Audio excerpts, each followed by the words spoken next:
High viewers, welcome to Bong delish. আশা করি তোমরা সবাই খুব ভালো আছো। আজ তোমাদের জন্য আরও একটা দুর্দান্ত রেসিপি নিয়ে এসেছি, মাছের মাথা দিয়ে মুড়ি ঘন্ট। এই মাছের মাথা দিয়ে মুড়ি ঘন্ট রেসিপিটা আমার ঠাকুমার। তিনি অপূর্ব মুড়ি ঘন্ট বানাতেন, খেতে অসাধারণ হতো। তো চলো দেখে নেওয়া যাক আজকে মাছের মাথা দিয়ে মুড়ি ঘন্ট বানাতে কি কি লাগছে। মাছের মাথা দিয়ে মুড়ি ঘন্ট বানাতে প্রথমে আমরা নিয়ে নিচ্ছি গোবিন্দভোগ চাল 50 গ্রাম। তোমরা মাছের মাথা যতটা নেবে সেই অনুযায়ী গোবিন্দভোগ চাল নিও। ঢেলে দিচ্ছি জল পরিমাণ মতো। জল ঢেলে ভালো করে চালটা আমাদের ধুয়ে নিতে হবে। চাল ভালো করে ধুয়ে নেওয়ার পরে একটা স্ট্রেনারে এইভাবে ঢেলে জলটা বের করে নেব। তারপরে গোবিন্দভোগ চাল ভালো করে শুকিয়ে নিতে হবে, একটুও যাতে জল না থাকে। এবারে নিয়ে নিচ্ছি দুটো মিডিয়াম সাইজের আলু, যেটা আমরা ডুমো ডুমো করে কেটে নিয়েছি। ফোড়নের জন্য লাগছে তেজপাতা একটা, শুকনো লঙ্কা একটা, ছোট এলাইচি 4টে, লবঙ্গ 8টা, দারচিনি 1 ইঞ্চি। মাছের মাথা দিয়ে মুড়ি ঘন্টর জন্য ঠাকুমা যে মশলাটা বানাতেন সেটা এবার তোমাদের দেখাচ্ছি। একটা বাটি নিয়ে তার মধ্যে প্রথমে দিয়ে দিচ্ছি জিরে গুঁড়ো 1.5 teaspoon, Kashmiri red chilli powder 1/2 teaspoon, হলুদ গুঁড়ো 1/2 টিস্পুন, আদা বাটা 1 টিস্পুন, কাঁচা লঙ্কা বাটা 1/2 টিস্পুন। তোমরা ঝাল যে যেমন খাও সে অনুযায়ী কিন্তু দিও। এবার সামান্য একটু জল দিয়ে মশলাটা ভালো করে মিশিয়ে নেব। এই মশলাটা কিন্তু একটু মোটা পেস্ট মতো হবে, তাই বেশি জল দেবে না। আমাদের মশলা বানানো হয়ে গেছে, এবার একটা ঢাকনা দিয়ে এটা একটু সরিয়ে রাখবো। এবার নিয়ে নিচ্ছি কাতলা মাছের মাথা দুটো। আমরা মাছের মাথা বাজার থেকে কাটিয়ে এনেছি। মাছের মাথা ভালো করে ধুয়ে নিতে হবে, আর তারপর দিয়ে দিচ্ছি লবণ পরিমাণ মতো, হলুদ গুঁড়ো পরিমাণ মতো। লবণ আর হলুদ দিয়ে ভালো করে মাছের মাথায় মাখিয়ে নিতে হবে। ভালো করে লবণ হলুদ মাখানোর পরে 10 মিনিট এইভাবে একটু ম্যারিনেট করে রাখতে হবে। 10 মিনিট রাখার পরেই আমরা মাছের মাথাগুলো ভাজবো। এবারে একটা কড়াইতে ঢেলে দিচ্ছি ঘি 2 টিস্পুন। ঘি ঢেলে ভালো করে ঘিটা গরম করে নেব। ঘি আমাদের ভালো করে গরম করা হয়ে গেছে। এবার আমরা গোবিন্দভোগ চালটা দিয়ে দেবো। গোবিন্দভোগ চাল কিন্তু একেবারে শুকিয়ে যাওয়ার পরেই ভাজবে। লো হিটে আমাদের গোবিন্দভোগ চাল একটু ভেজে নিতে হবে।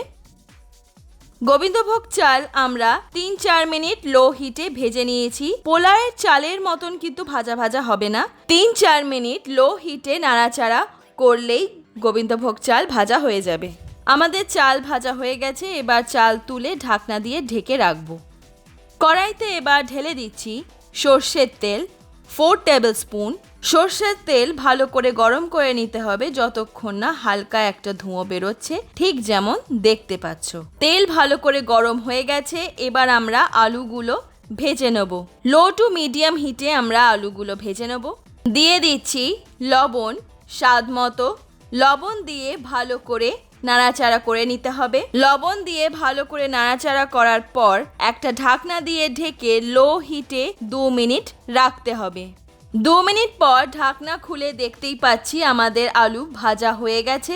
আলু যখন একটু নরম আর হালকা গোল্ডেন কালার হয়ে আসবে, ঠিক যেমন দেখতে পাচ্ছ, তখন বুঝবে আমাদের আলু ভাজা হয়ে গেছে। বেশি কড়া করে কিন্তু আলুগুলো ভাজবে না। আমাদের আলুগুলো ভাজা হয়ে গেছে। এবার আমরা আলুগুলো তুলে নিচ্ছি। ওই একই তেলে আমরা এবার কাতলা মাছের মাথাগুলো ভেজে নেব। মাছের মাথাগুলো মিডিয়াম টু হাই হিটে করে ভাজতে হবে। সাবধানে মাছের মাথাগুলো ভেজো যাতে তেল গায়ে ছিটকে না আসে। মাছের মাথা একটু কড়া করে ভেজো যাতে মাছের মাথার কাঁচা গন্ধটা যাতে না থাকে। আমাদের মাছের মাথা ভালো করে ভাজা হয়ে গেছে, দেখতেই পাচ্ছ। এবার আমরা মাছের মাথাগুলো তুলে নিচ্ছি। মাছের মাথা দিয়ে মুড়ি ঘন্ট বানানোর সময় ঠাকুমা সব কিছু আলাদা আলাদা করে ভাজতেন, তাই আমরাও এইরকম করেই করছি। মুড়ি ঘন্টের রেসিপি কিন্তু খুব ইজি, একটুও কঠিন নয়। তোমরা কিন্তু বাড়িতে অবশ্যই ট্রাই করো, অপূর্ব খেতে হয় এটা। এবার ওই মাছের মাথা আর আলু যে তেলে আমরা ভেজেছি সেই একই তেলে আমরা ঢেলে দিচ্ছি ঘি 1 টিস্পুন। তেল আর ঘি গরম হয়ে গেলে আমরা দিয়ে দিচ্ছি তেজপাতা একটা, শুকনো লঙ্কা একটা, লবঙ্গ 8টা, ছোট এলাচি 4টে, দারচিনি 1 ইঞ্চ। এগুলো দিয়ে লো হিটে একটু নাড়াচাড়া করে নিতে হবে। নাড়াচাড়া করে নেওয়ার পরে আমরা যে মশলাটা একটু আগে বানিয়েছিলাম সেটা এবার দিয়ে ভালো করে কষিয়ে নিতে হবে। মশলা যে বাটিতে ছিল সে বাটিতে অল্প একটু জল দিয়ে বাটি ধোয়া জলটা দিয়ে দিচ্ছি। লো হিটে ভালো করে মশলা কষিয়ে নিতে হবে যতক্ষণ না কাঁচা গন্ধটা চলে যাচ্ছে। অল্প একটু কষিয়ে নেওয়ার পরে আমরা দিয়ে দিচ্ছি লবণ স্বাদ মতো। লবণ দিয়ে আবার ভালো করে আমরা কষিয়ে নেব। দেখো আমাদের মশলা খুব ভালোভাবে কষানো হয়ে গেছে। মশলা থেকে যখন এইভাবে তেল বেরিয়ে আসবে বুঝবে যে মশলা কষানো হয়ে গেছে আর মশলার কাঁচা গন্ধটাও চলে গেছে। এরকম তেল বেরিয়ে আসা অবধি তোমাদেরও কিন্তু মশলাটা কষিয়ে যেতে হবে।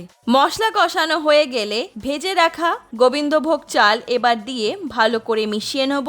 মশলার সাথে চাল ভালো করে মিশিয়ে নেওয়ার পরে ঢেলে দিচ্ছি 2 কাপ গরম জল। গরম জল দিয়ে একটু নাড়াচাড়া করে আমরা ঢাকনা দিয়ে ঢেকে লো হিটে 2-3 মিনিট রেখে দেবো যাতে চালটা ভালোভাবে সেদ্ধ হয়ে যায়।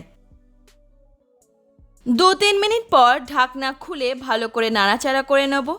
আমাদের চাল আগের থেকে অনেকটা সেদ্ধ হয়ে এসছে, তাই এবার ভেজে রাখা আলুগুলো দিয়ে ভালো করে মিশিয়ে নেব।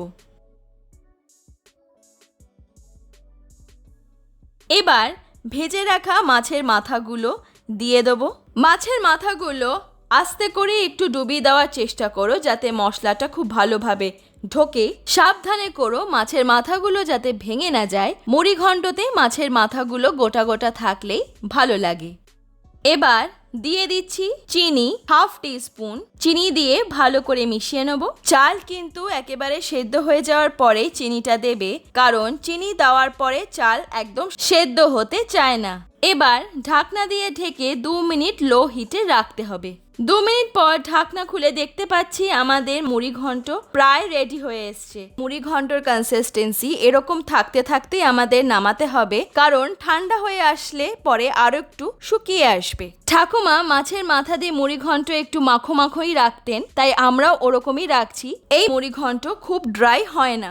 আমাদের মুড়ি ঘন্ট হয়ে গেছে, তাই শেষে এবারে দিয়ে দিচ্ছি ঘি 2 টিস্পুন, গরম মশলা 1 টিস্পুন। ঘি গরম মশলা দেওয়ার পরে ভালো করে মিশিয়ে নিলেই হয়ে যাবে আমাদের মাছের মাথা দিয়ে মুড়ি ঘন্ট তৈরি। ভালো করে মিশিয়ে নিয়ে গ্যাস বন্ধ করে আমরা ঢাকনা দিয়ে 2-3 মিনিট রেখে দেবো সার্ভ করার আগে। দেখো আমাদের মুড়ি ঘন্ট কি সুন্দর দেখতে হয়েছে, অপূর্ব খেতে হয়েছে। গরম গরম ভাতে মাছের মাথা দিয়ে মুড়ি ঘন্ট খেতে অপূর্ব লাগে। আজকে মুড়ি ঘন্টের রেসিপিটা অবশ্যই বাড়িতে ট্রাই করো, ভীষণ ইজি বানানো, তোমাদের সবার খুব ভালো লাগবে। মাছের মাথা দিয়ে মুড়ি ঘন্টের রেসিপি যদি তোমাদের ভালো লাগে থাকে নিচে লাইক বাটনটা ক্লিক করে আমাকে কমেন্ট সেকশনে জানিও কেমন লাগলো। আমার চ্যানেল অবশ্যই সাবস্ক্রাইব করো। আমি এভরি ওয়েডনেসডে তোমাদের জন্য নতুন নতুন রান্নার রেসিপিস নিয়ে আসবো। আর পাশে থাকা বেল আইকনটা অবশ্যই ক্লিক করো, তাতে আমি নতুন ভিডিও যখনই আপলোড করব তোমাদের নোটিফিকেশনে পৌঁছে যাবে। আর বং ডেলিশের ইনস্টাগ্রাম পেজের লিংক নিচে ডেসক্রিপশন বক্সে দেওয়া আছে, তোমরা ওখানে গিয়ে আমাদের ফলো করতে পারো। সবাই ভালো থেকো, দেখা হচ্ছে তোমাদের সঙ্গে নেক্সট ভিডিওতে। Bye bye.